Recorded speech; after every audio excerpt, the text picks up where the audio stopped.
Awesome. Okay. Well, I thank you again, Juan González and Amy Goodman, for not only being with us today, but I think being with us in the movement.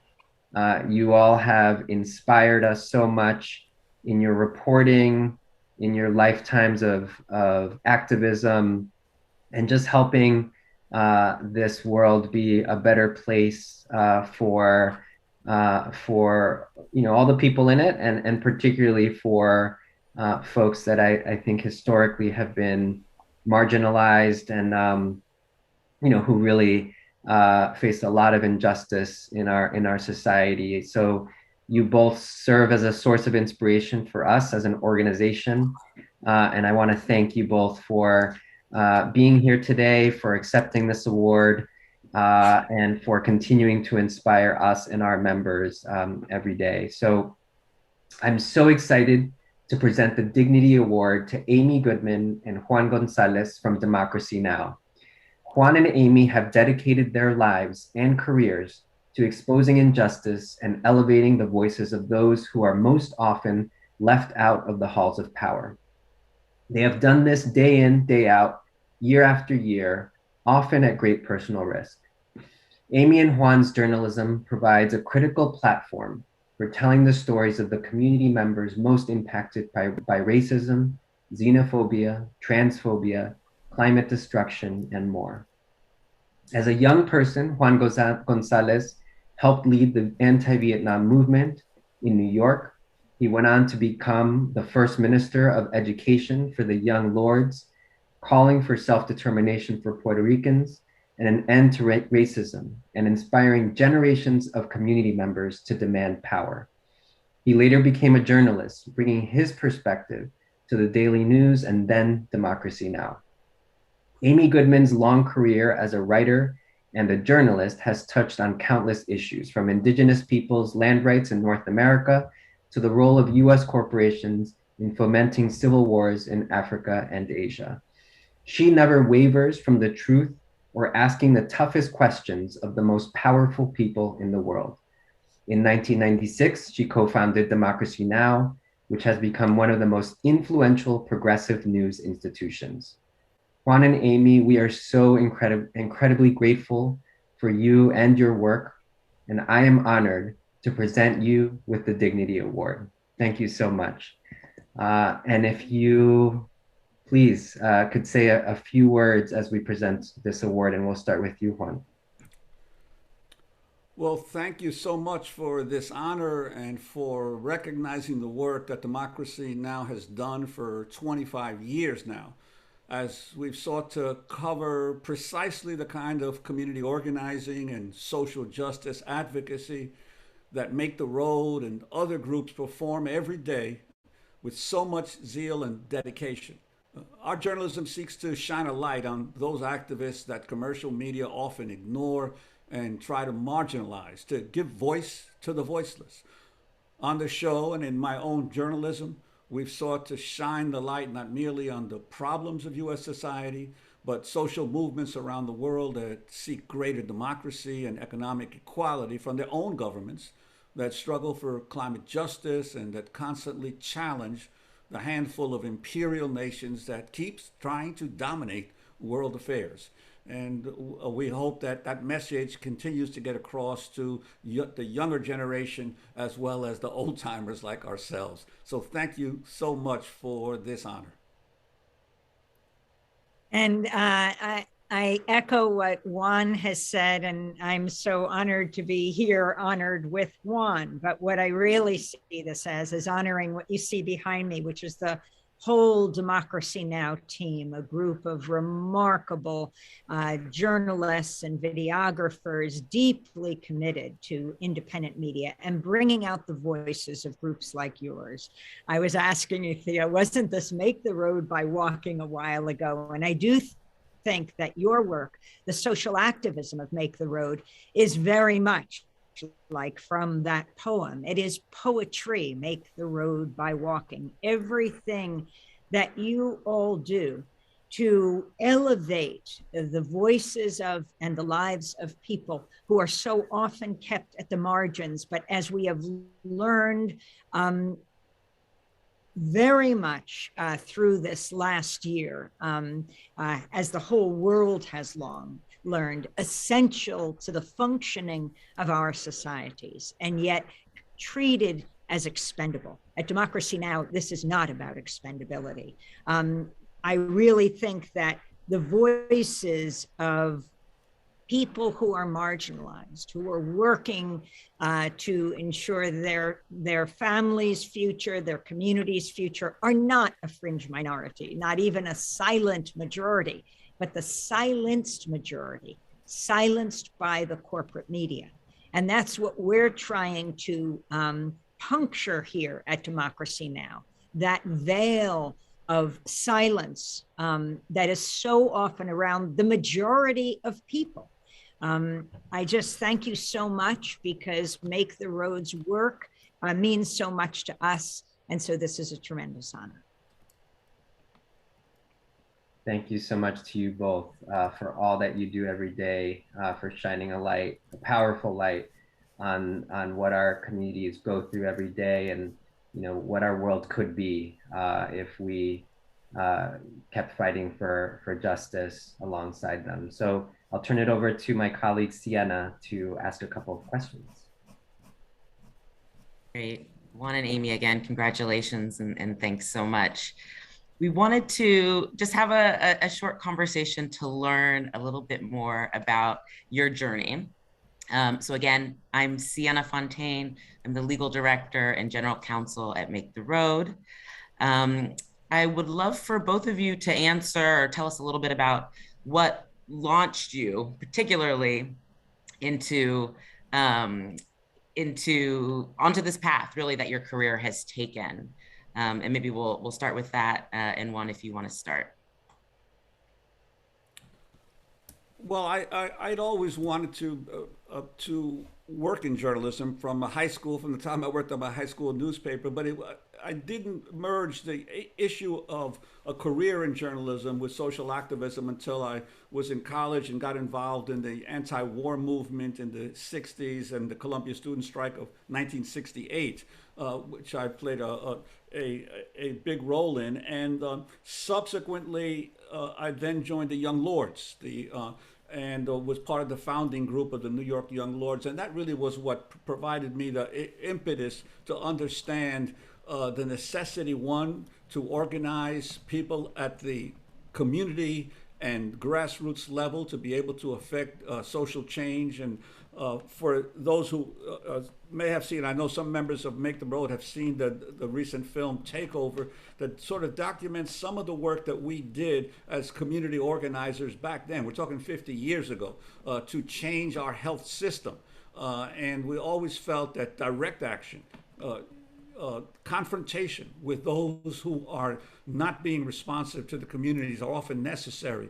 So we adopted sort of an in-your-face approach to health reform, where we would actually just set up patient complaint tables in the emergency rooms of hospitals across the city to pressure the hospitals to provide better health services, preventative health services, instead of treating the patients when they're already sick. Preventing them from getting sick was the best way to create a health system.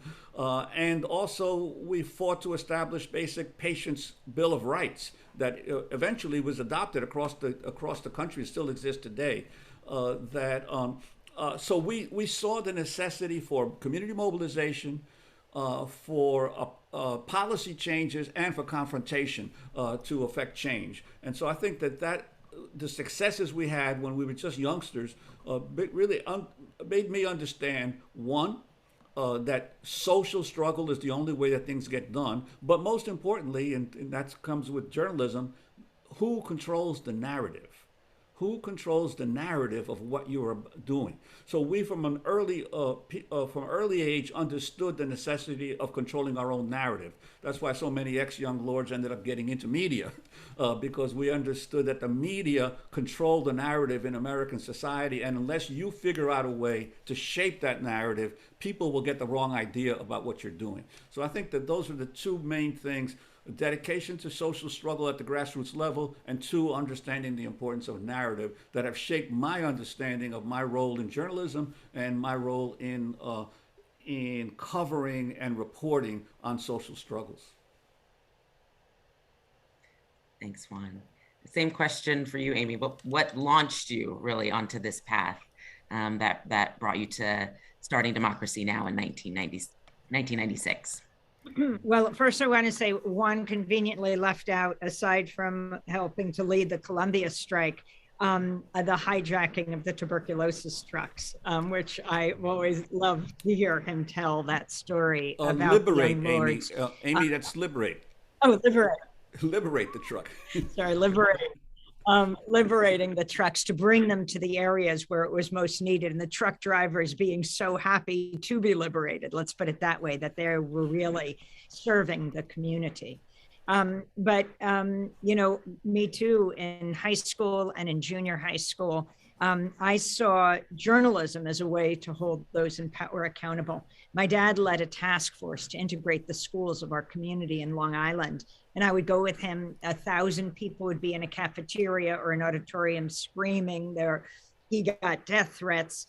And but I watched as he judiciously brought our community to a more racially just solution, that we were all in school together. My older brother was also on the high school newspaper, and he would put a glass to my father's study's door and listen, eavesdrop on his conversations.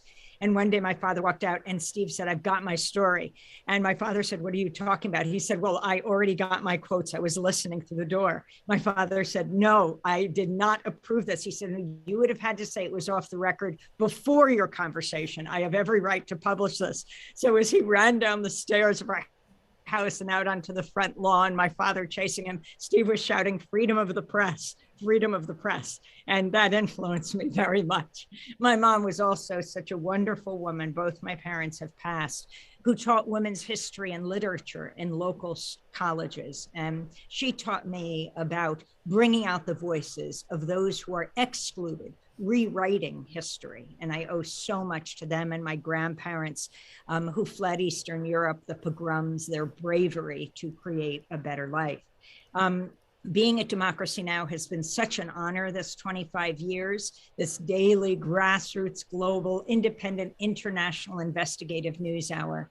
I think about 2016, you know, we are speaking to you. This event is happening in the midst of the UN Climate Summit in Glasgow, Scotland. And Democracy Now! Has been there for years at the UN Climate Summits, because it brings together so many issues of racial and economic and social justice together with the climate, taking on the most powerful governments and corporations of the world. But it takes me back to 2016, being on the front lines in North Dakota, where the brave people had been protesting for months. Thousands of indigenous leaders from Latin America, the United States, First Nations, and Canada, demanding that the Dakota Access Pipeline not be built. They weren't only fighting to protect Standing Rock Sioux Reservation right there, but everyone. They were trying to fight, as so often Native Americans have led the struggles for a sustainable future. Democracy Now!, the team, absolutely wanted to document them. And, you know, I always say, go to where the silence is, but it isn't silent. It is raucous, it is rowdy. It's just that it doesn't hit the corporate media radar screen. And so we put our mics out and we showed when the security guards for the pipeline company couldn't stop the water protectors. They didn't call themselves protesters, but water protectors.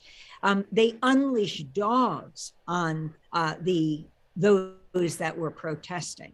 And we filmed the dogs, their mouths and nose bloodied with the blood of the indigenous people they had bitten, they had attacked. Ultimately, though, the people prevailed on that day because they wouldn't stop. Beaten, bloodied, bitten, maced, pepper sprayed, they moved forward. And it was just amazing to document this, to post it online, the power of media shining a spotlight where it should be shown. 14 million people viewed this in less than 24 hours around the world. And it gave the lie to the corporate media executives who, when I would go into CNN and MSNBC and say, why are you guys not cover climate change more? The host would say, we want to, but the executives say they don't get enough eyeballs on those stories. This showed people deeply cared. If you show what's happening on the ground, and that has been our goal for this 25 years, the kind of reality TV and radio and media that is essential to the functioning of a democratic society that shows the lives of people on the ground. It's so inspiring to hear just the origins of the work that you both have done over the years, and particularly as young people, right? And how you started off very early. Some of our most inspiring activists and organizers at Make the Road are young people who have fought for, things like the Dream Act, or against over policing in their communities, and they're some of the most inspiring people that I know, right? How they are young, but they're just so courageous, and so have so much energy to change our world. So this next question is for you, Juan, and you touched a little bit on it, as you talked about your experience as an organizer, and how that's informed the way that you report stories today. What lessons from past organizing struggles should those of us organizing in New York today, and I guess anywhere, take into account as we do our work? Well, I think one of the most important lessons, and it's becoming increasingly clear to me these days, that it's a lesson that some people are missing, is that as a movement begins to rise and to gain influence and power, there's a tendency to believe that, one, that everyone agrees with you, or that those who don't agree with you are somehow the enemy. And I've seen it happen over and over again over the decades, that as a movement grows in strength and influence, divisions begin to occur within it. And I think right now, especially in the wake of the George Floyd, of the killing of George Floyd, and the rise of the Black Lives Matter movement, to the point where every executive in corporate America is claiming to be for diversity and equity and inclusion. And universities are suddenly getting all this foundation money to hire more African American faculty and do more research into the impacts of racism. There's a tendency to believe that that all of this is good. A lot of it is not necessarily good. A lot of it is the system being resilient enough to know when to step back for a while until things calm down. So I would urge the young people right now, first of all, is we used to have a saying in the Young Lords: unite the many to defeat the few. Don't make too many enemies, especially when your movement is strong, because there will come a time when the movement will not be as strong. Ask the people of Egypt. Ask the people of Tunisia. Ask the people of Bahrain. They, a few years ago, thought the world was going to change overnight because they overthrew their dictators, only to find that the system reorganized itself and came back and struck them back even harder. So never assume that just because you're on the rise right now, that will continue. But that in fact, the way you consolidate your victories is continue to reach out to those who disagree with you. Win more converts. Never get too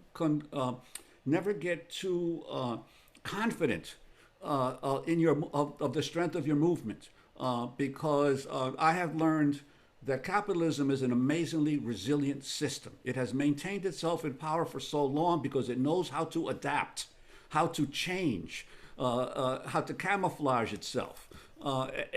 Every time I watch a basketball game and I see Black Lives Matter on painted across the floor of a basketball court, I think to myself, these are some of the most racist, predatory owners in sport, and yet they have somehow suddenly become woke. They haven't become woke.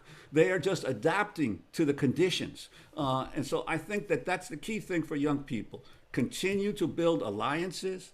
Don't cancel people just because they disagree with you. Figure out a way to win more and more people to the side of the movement for social justice. Thank you, Juan. And Amy, the last 2 years through COVID and the end of we hope the end of the Trump years have been some of the most difficult in all of our lives. You've covered the injustices that COVID illuminated for the broader news media for your entire career. What has it been like to report the news through this period? And what lessons from this time will continue to inform your work moving forward? I mean, I think it's so important to talk about authoritarianism. And, from the beginning with Democracy Now!, we looked at the different groups in the United States, the immigrant rights movement, the anti-war movement, the racial economic justice movement, LGBTQ plus movements, environmental movements, all these movements as a pro-democracy movement. Now, that it was not usually the term used. You use that for other countries because it was seen that the United States has that. But you don't ever achieve democracy. You have to fight for it every single day. And really, Trump just really crystallized all this. I mean, what's astounding with Trump and now looking at Biden is that, Trump had this hateful language, especially against immigrants. At Democracy Now!, after each class, after each show, each week, we have classes coming in, fourth graders, journalism students, and graduate school, might be mid-level career Palestinian journalists coming in from the occupied territories, and people would watch the show and we'd talk about it afterwards. But during all of that was pre-COVID when we could have people in the studios. It was very important to point out that as we moved from Obama into Trump, then Trump to Biden, while you had this vicious language that was used by Trump, the vilification of the other. When you look at the actual policies and practices of the administration, that is key. I do think words matter. And it was critical to call out Trump on every lie, every vicious, hate-filled, bigoted comment he made. But you look, for example, at the issue of the border, which isn't just an issue. It is people's lives desperately fleeing poverty, climate change, violence, coming over the border.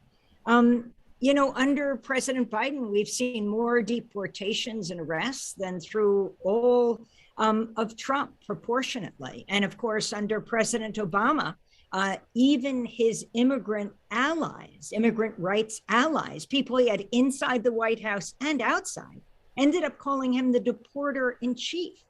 And so it's really important to take on language, and as journalists, that's critical, but to look at what people are doing on the ground. And that's what we call out at Democracy Now!, showing most recently the number of people who've died in the Sonoran Desert, in the Chihuahuan Desert, this unforgiving places that more and more people are forced into as the border is militarized. And hearing the voices of people themselves describe those journeys, only telling their stories when they can't tell their own. That's really the role of the media, and especially for young people. I mean, I think our role, Democracy Now, it is to, when you hear someone speaking from their own experience, whether it's a Palestinian child or an Israeli grandmother, an uncle in Afghanistan, or an aunt in Iraq, it changes you. You might say, oh my God, it sounds like my uncle and I hate him. But it'll make it much less likely for you to want to destroy him. I think the media can be the greatest force for peace on earth. Instead, all too often, it's wielded as a weapon of war. And that's why altogether, for young people and for older people, we have to take the media back. The media is a movement like every other, a democratic media. And together, we have to have a media that provides a platform for people to speak for themselves. And I hope everyone is a part of building that, whether they're a professional journalist. I never even think of it as a profession, but actually as a mission. I think for me and Juan, this is, we found at the beginning of our careers what people look for all their lives, and that's independence. So, you both, I think, touched on this in many ways. And in thinking about, kind of the resiliency of systems of oppression and the stories that you are both kind of at the front line, exposing and sharing, it's extremely challenging work. It's hard work. You're really, exposing lots of challenging the challenges of our lives, and it can be hard work. And so I think we want to know what really inspires you to kind of continue in the work, and keeps you engaged and hopeful, I think, as we move forward. Well, as I often say, what inspires me first of all is that as a journalist, when I'm able to tell the story of someone who no one else has been listening to, but who finally has somebody who can explain and delve into the injustice or the problem that they're facing, and that person is heard and is understood. The gratitude I've received from readers or viewers or listeners over the years, that we told their story and we told it in the best possible way, I think that that's an inspiration. The other inspiration is, as I've often said, journalism beats working for a living, because you end up being paid to learn. All you do is you go around the world, or you go or you interview people and you learn stuff you didn't know before. Now, what better way to spend your life than to constantly be learning stuff you didn't know before, and then to distill it and to present it to others, so that you can share what you've learned. So I think that there's no better way, it seems to me, to go through life than to keep learning, and not only that, to make a living from learning. So I think that that's what inspires me. One, the impact it has on those people who I'm able to tell their story, and two, the amount of stuff that I learn and grow from as a result of those experiences with so many other people who share their stories with me. Amy. I think what inspires me is the work that groups like Make the Road do, and so many groups in this country and around the world, that you keep going. It is the hope of people as far flung as in East Timor, covering this small island nation that was occupied by Indonesia, one of the great genocides of the late 20th century. When I was there, a young activist would dig up a paper in his backyard that was a U.S. House resolution, not even binding, I knew, around the U.S. supporting human rights around the world, would dig it up and say, someday this will be us. We will be a free people. And I would be shocked by this, that they found hope. But they did, and they didn't give up. I mean, seeing as we speak, as we record this, the hunger strikers in Washington from the Sunrise Movement, who, as President Biden prepares to go to the UN Climate Summit, are not eating day after day to demand a future. Or in the last few weeks, if you weren't watching Democracy Now!, you might not realize over 650 people, mainly indigenous, were in Washington getting arrested, occupying the Bureau of Indian Affairs, something that hadn't been done since the 1970s with AIM, the American Indian Movement. And doing it because it really is a matter of life and death, and not only for indigenous communities, but for the planet. I think what most inspires me is, what did Isabel Allende say? She said, for every thug there are 1,000 compañeros and compañeras in every community. Is that the goodness so overwhelms the bad, and we have to have a media that reflects that majority, not the minority elite. And I'm not talking about people of color, that small circle of pundits on all the networks that know so little about so much, and so often get it wrong. We have to bust open that ceiling and let the voices of people everywhere, particularly in struggle, be heard. Well, Juan and Amy, this has been such an inspiring conversation for us. Just when you were talking about the power of telling stories and shaping the narrative, right? Some of the most powerful moments that I've seen at Make the Road has been, when a community member who maybe stepped in really not able to say anything, just traumatized from their experiences, be able to tell their stories to the media, to elected officials, to power.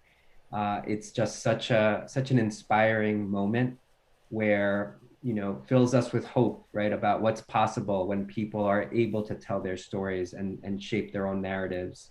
And the fact that you all are doing that every day, and at Make the Road New York, we're also working to make sure that everybody has the ability to stand up and tell their story and see change through their story. That's why we're just so honored to work alongside you as we work towards a more just world. So I want to thank you both so much. I want to, say that you inspire us every day, and a huge gracias for all that you do every day to tell the stories of our people. And thank you again for being with us today. It's been super inspiring to hear from you both. Thank you. Thank you.